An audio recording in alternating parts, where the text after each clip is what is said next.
Artificial intelligence AI Bharat के लिए एक वरदान साबित होने की दिशा में अग्रसर है। भारत की बढ़ती हुई मांग और जो मौजूदा समस्याएं हैं, उस समस्या के निष्पादन में भी एआई का रोल बढ़ रहा है। इसका प्रयोग भी भारत किया है और इसके बहुत सारे विकसित केंद्र भी इस दिशा में आगे आई है। तकनीकी के माध्यम से हम गुड गवर्नेंस में भी हम अपना कदम बढ़ा सकते हैं। जरा इसे इस रूप में देखिए। आर्टिफिशियल इंटेलिजेंस में हम उर्वरक के इस्तेमाल में कमी कर सकते हैं, बेहतर जल संसाधन कर सकते हैं, उत्पादन में वृद्धि होगा, तकनीकी और नवाचार साधन को बढ़ाने में सहायता करेगा।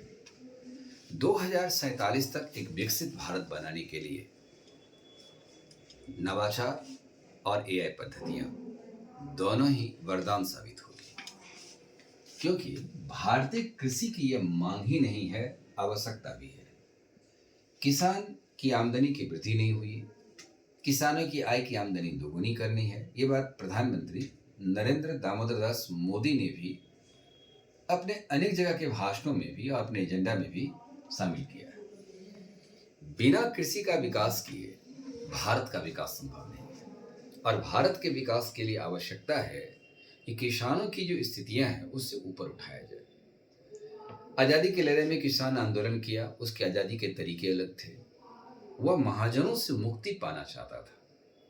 इसे भी एक लिबर्टी चाहिए। यदि हम उत्पादन में अपने आप को हम वृद्धि करते जाएं तो किसान लिबर्टी की ओर बढ़ जाएगा। जैसे अब इस चीज को देखिए, डिजिटल प्लेटफॉर्म पर किसान को भी भारत में लाना है। Bharat digital public infrastructure, AI, semiconductor, electronics विनिर्माण इसकी बढ़ावा दे रहा है।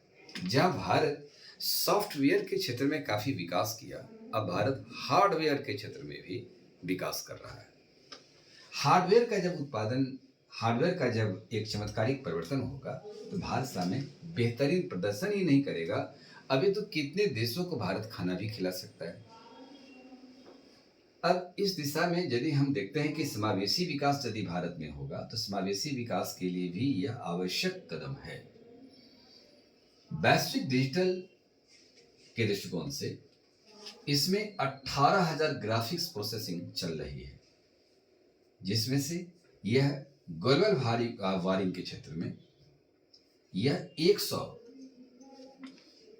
18,000 ग्राफिक्स प्रोसेसिंग काम कर रही है, जिसमें से 100 इसमें काफी सक्रियता भूमिका निभा रहा है ताकि इसकी क्वालिटी और क्वांटिटी की वृद्धि हो सके। एआई मॉडल के द्वारा ये सब चीज हम उपयोगिता के दृष्टिकोण से बढ़ावा भी मिल रहे हैं। कॉमन कंफर्ट डीपीआई के तहत भी इसकी मदद मिली है।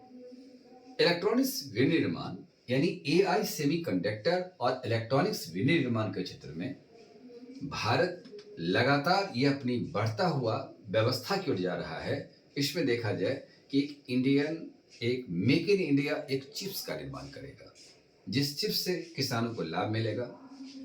हॉर्टिकल्चर के क्षेत्र में यह आवश्यक ही नहीं, उत्पादन व्यवस्था को दर्शाया भी है। जैसे जैविक ऑर्गेनिक हॉर्टिकल्चर में 2.28% की भारत में वृद्धि हुआ, जो यह उत्पादन आंकड़ा 2022-23 को बता रहा है।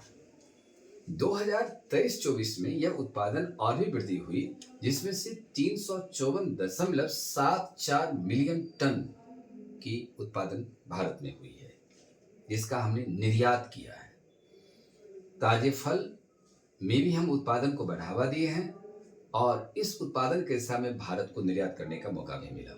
20,623 एकड़ में हम इस प्रकार की जैविक कृषि कर रहे हैं। 12% वैश्विक हॉर्टिकल्चर भारत में ही उत्पादन इसकी हो रही है। विश्व के वैश्विक परिवेश में 12% हॉर्टिकल्चर का योगदान है, जब भारत का योगदान है। 3,340 करोड़ रुपए राशि की अंगूर को 2024 में भारत ने निर्यात किया, जबकि 2019 में मात्र 793,000 करोड़ रुपए को हमने मात्र 793 हजार करोड़ रुपए मात्र हमने उसमें भेजा था, 793 करोड़ भेजा था, जबकि 3,340 करोड़ 2024 में भारत ने अंगूर निर्यात किया है। भारत में कृषि का योगदान इतनी है कि 42.6% ये रोजगार किसानों को उपलब्ध करा सकता है, लोगों को उपलब्ध करा सकता है। 6,000 करोड़ जैविक उत्पाद भारत निर्यात कर रहा है। 77,000 2026 तक इसकी डिमांड बढ़ने की संभावना है। 26 लाख एकड़ में यह भारत इस प्रकार का जैविक कृषि कर रहा है। 16% जीडीपी में योगदान दे रहा है।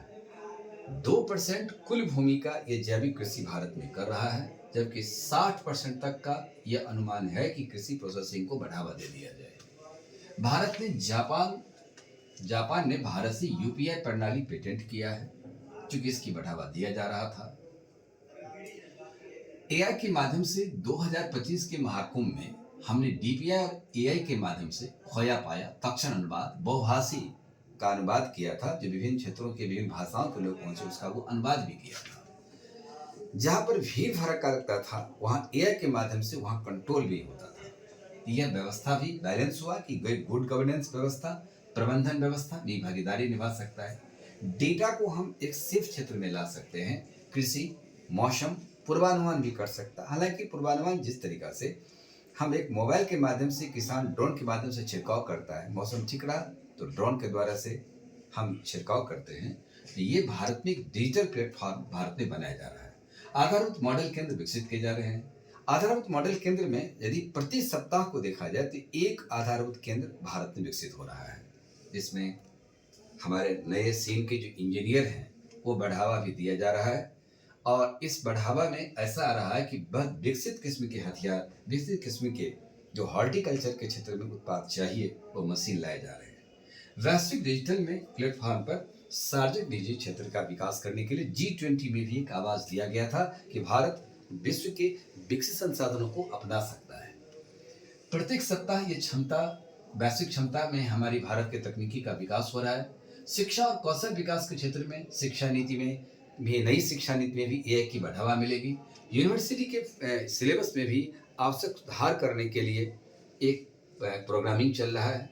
इस प्रकार यह जैविक कृषि जो हमारे हो रहे हैं भारत के भीतर में, इसके उत्पादन की आवश्यकता भी है और विश्व के डिमांडों को हम आगे पूरा कंट्रोल भी कर सकते हैं। 15,039 हेक्टेयर में ये ताज़े फल और सब्जी का उत्पादन किया जा रहा है। 2023-24 में हमने आसांतित इसको सफलता को भेजा भी था। समावेशी विकास में नवाचार बहुत महत्वपूर्ण भूमिका निभाएगी। UIET मल्टी वेजिटेबल ट्रांसप्लांटर एक बनाए गए हैं जो एक साथ मिर्च, टमाटर, बैगन, गोभी के फसल को लगा सकता है।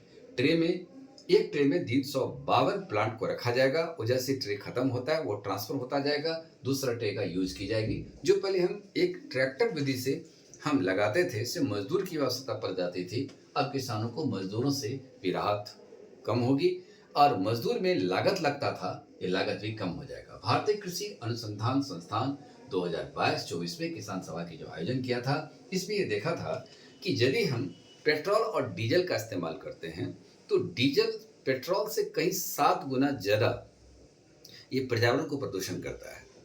तो ये प्रदूषण में भी कम आएगी, शोरगुल कम होगा। इसके लिए बैटरी चालित अब ये मल्टी यूटिलिटी फार्मिंग व्हीकल ये बनाया गया है, जो शोर धुआं से बचा लाएगी।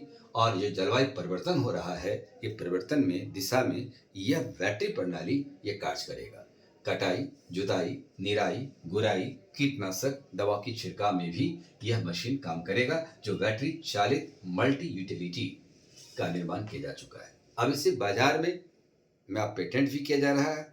बाजार में किसानों ने इस बात को देखकर खुशी जाहिर भी किया। आवश्यकता है कि राजनीतिक व्यवस्था के द्वारा जब इसको संरक्षण मिल जाए तो किसानों की लागत मूल्य में भी कमी आ जाएगी। पेट्रोल से जहां प्रति घंटा हम मशीन चलाते हैं तो 200 रुपये की लागत आती है, वहीं मूल्य घट करके ये जो बैटरी चालित मल्टी यूटिलिटी फार्मिंग व्हीकल आ रहा है वो 10 से 20 रुपया प्रति घंटे खर्च पड़ेगा। स्वाभाविक है, किसान को लागत मूल्य कम आएगा, आमदनी में वृद्धि होगी। आवश्यकता ही नहीं, यह हमारे देश की एक मांग है इस प्रणाली को, प्रोसेसिंग प्रणाली को हम और भी आगे बढ़ावा दें ताकि आर्टिफिशियल इंटेलिजेंसी की बढ़ावा मिले और किसान इस डिजिटल प्लेटफॉर्म का हिस्सेदारी बने, ताकि किसानों की आर्थिक स्थिति मजबूत होने से हमारे भारत की जीडीपी की भी में भी वृद्धि होगी, पर कैपिटा इनकम में भी वृद्धि होगा और अभी भी किसानों का एक जो समस्या है उस निदान के लिए एक आशा की किरण जाग गई है।